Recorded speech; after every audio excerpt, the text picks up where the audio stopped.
3 साल से कह रहा हूं, 21 अप्रैल 2000 को जब मैंने इसी रामला मैदान में रैली की थी तो ये कहा था कि मुसलमानों सियासी ताकत बनो, सियासी कुव्वत बनो।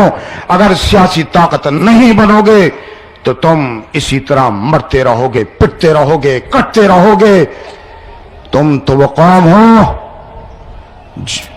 जिन्होंने 900 साल तक इस मुल्क में हुकूमत की।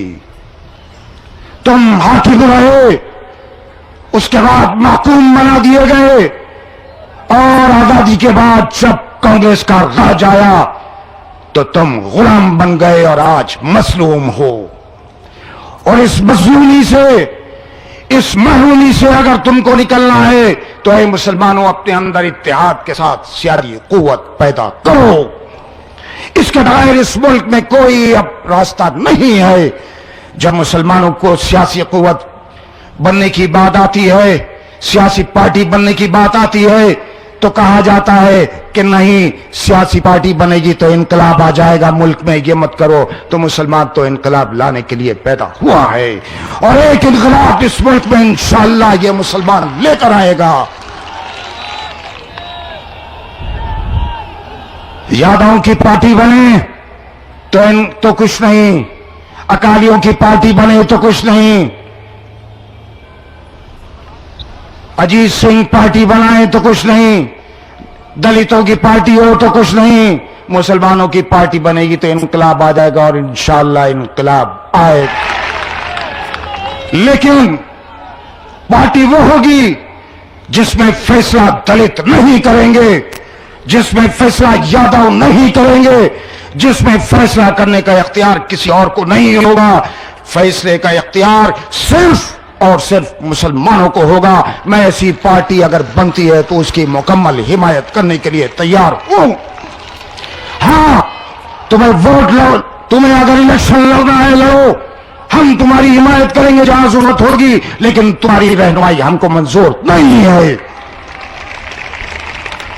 और अगर कोई सियासी ताकत साथ आती है तो आए, नहीं तो मुसलमान ही इंशाअल्लाह अकेला चला है, और ये काफिला बढ़ता रहेगा, बढ़ता रहेगा, बढ़ता रहेगा, और जब तक कामयाबी की मंजिल तक नहीं पहुंचेगा इस काफिले को कोई नहीं रोक पाएगा।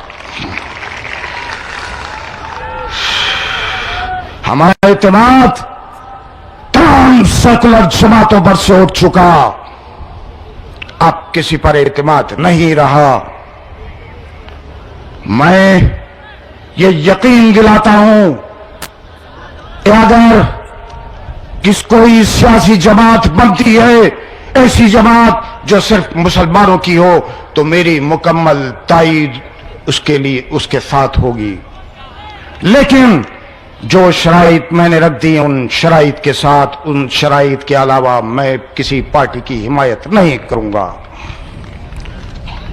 और याद रखो है मुसलमानों के कातिलों, तुम मुसलमानों के बीच जब वोट लेने के लिए जाओगे तो ये मुसलमान तुमसे हिसाब मांगेगा, तुमको हिसाब देना होगा। हमारा दिल पक चुका है, और मैं किसी कातिल के सामने बैठने के लिए तैयार नहीं था, इसलिए उठकर जा रहा था। क्योंकि ये वो शख्स है जिसने पार्लियामेंट में कहा कि अहमद बुखारी को बुलाओ, और वो पार्लियामेंट में आकर माफी मांगे, क्योंकि वह अफगानिस्तान के मुजाहिदों की हिमायत कर रहा है। मैं बबांग इस शख्स के सामने कहता हूं कि मैं तालिबान का हामी हो, अफगानिस्तान का हामी हो, और अगर तुम में हिम्मत है तो अहमद बुखारी को रोक कर दिखाओ। हमारी तारीख